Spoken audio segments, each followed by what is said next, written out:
레오나르도 다빈치의 그림 최후의 만찬은 예수가 마지막 날에 그의 제자와 가졌던 만찬의 전경을 그린 것이다.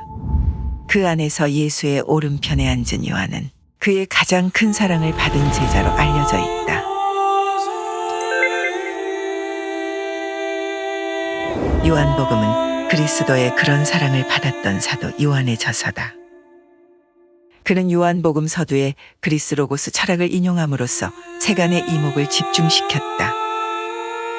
당시 유대인들에게 이방인 취급을 받던 비유대인 지식인들의 이목까지 집중시켰다는 점에서 그의 주장은 괄목할 만하다. 창세 이전에 로고스가 있었고 신은 로고스라는 선언이 바로 그것이었다. 로고스는 마음, 질서, 이성, 보편법칙, 근본원리 등 다의적으로 해석된다. 고대 그리스 사상가 헤라클레이토스는 그것을 모든 것을 지배하는 이성이라고 불렀다. 그리스어인 로고스는 동사 레게인에서 유래된 것으로 레게인은 말하다, 이야기하다라는 뜻이다. 그래서 로고스가 말씀이라고 개역 성경에 수정되어 기록된 것이다. 그러나 사도 요한의 이야기를 바로 이해하기 위해서는 로고스가 고대 그리스 스토파 학파가 중시한 개념이었음을 좌시할 수 없다. 뿐만 아니라 성경의 태초라고 기록된 아르케 또한 시작이라는 뜻이지만 철학 용어로서 원질 즉 근원으로 번역된다는 점을 주목해서 봐야 한다. 아리스토텔레스가 철학은 아르케의 학문이라고 말했을 정도로 아르케는 근본에 대한 탐구로서 철학의 대표적인 명제이다. 하지만 현재 성서에는 그것이 태초로 그리고 로고스가 말씀이라고 기록되어 있어서 사도 요한의 선언에 대한 강한 인상은 반감되었고 태초의 신이 말 몇 마디로 세상을 지은 것이라는 왜곡된 인상을 남기기도 했다.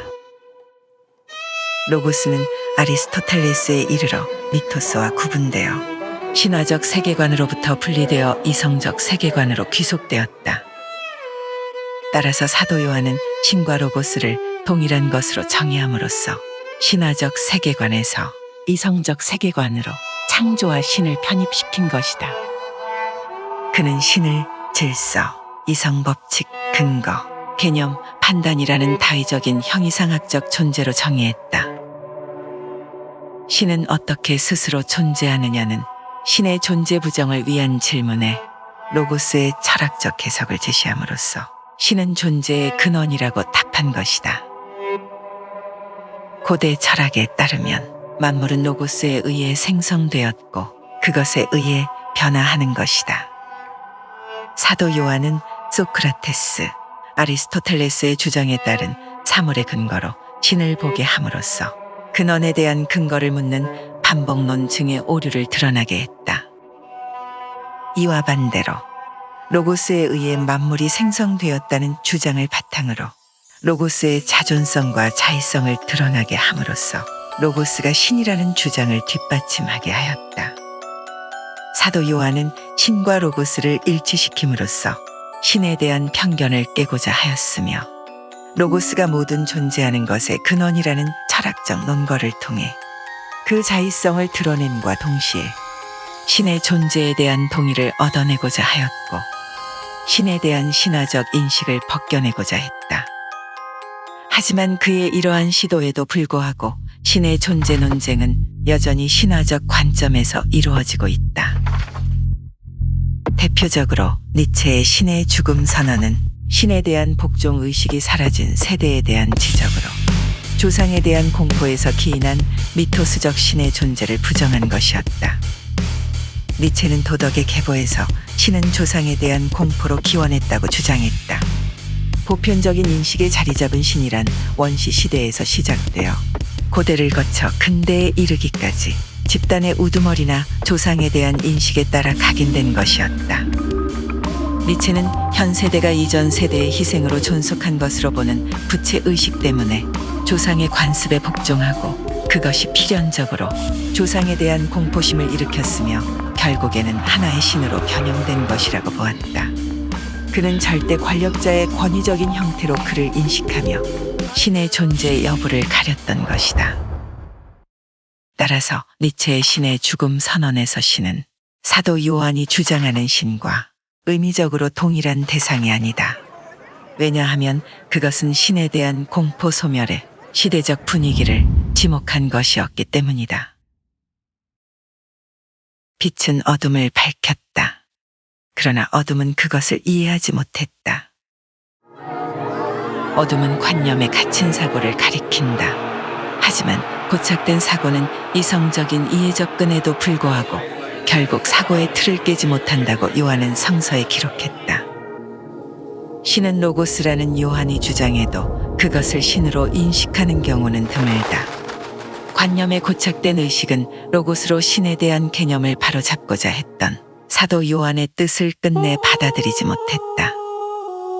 자비와 사랑이라고 말하면서도 신을 지옥과 천국을 두고 인간을 저울질하는 니체의 주장처럼 위압적인 존재로 받아들이는 것은 종교인들의 모습에서 또한 동일하게 드러난다.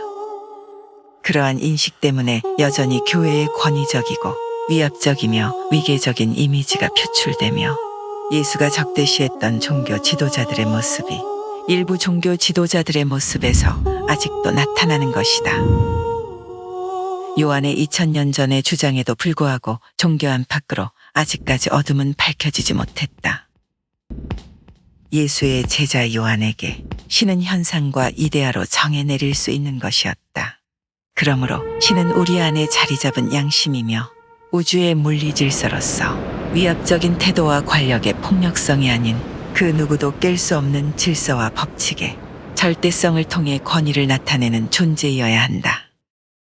신이 로고스라는 말은 이성의 눈에 감춰진 어떠한 것도 없이 우리가 인식의 왜곡을 벗는 순간 보이고 무엇보다 선명하게 감각할 수 있는 존재가 바로 신이라는 뜻이다. 따라서 그는 가시적 세상에 공존하는 정신이고 우리의 정신 세계와 이질적이지 아니한 같은 차원에 존재하는 것으로 보아야 한다. 헤라클레이토스는 로고스의 일부가 인간 영혼에서 발견된다고 보았고 인간의 인식이 이 영혼에서 출현하는 것이라고 말했다. 사도 요한 또한 로고스 안에 생명이 있고 그 생명이 인간의 인지였다고 기록함으로써 만물을 인지하고 읽어낼 수 있다는 말에 동의했다. 우리 안에 로고스가 있으므로 우리는 자연뿐만 아니라 그 저변이 되는 근원인 신을 또한 이해할 수 있어야 한다. 그렇다면 신은 비이성적인 주장과 거리가 먼 이성적인 이해가 가능한 추론의 대상이 되어야 한다. 신이 로고스라는 주장은 그에게는 어떠한 형상도 없을 뿐만 아니라 우리가 존재하고 감각하는 세상 외에 그 밖에 어떠한 세상에도 그가 존재하지 않는다는 뜻이다.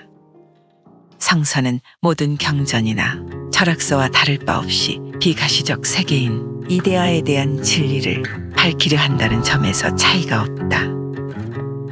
그래서 세상에 존재하는 모든 만물처럼 성서 또한 우리와 같은 차원의 것이기 때문에 학문과 마찬가지로 냉철한 이성의 잣대를 통해 누구나 볼 수 있는 것이어야 한다.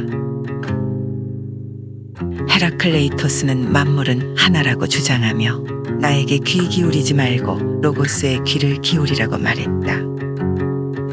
예수가 사랑한 그의 제자는 로고스에 속한 우리의 보편적인 이성으로 진리를 찾을 수 있다는 주장에 동의하며 어둠이 짙은 세대를 자신의 저서를 통해 밝히고자 했다.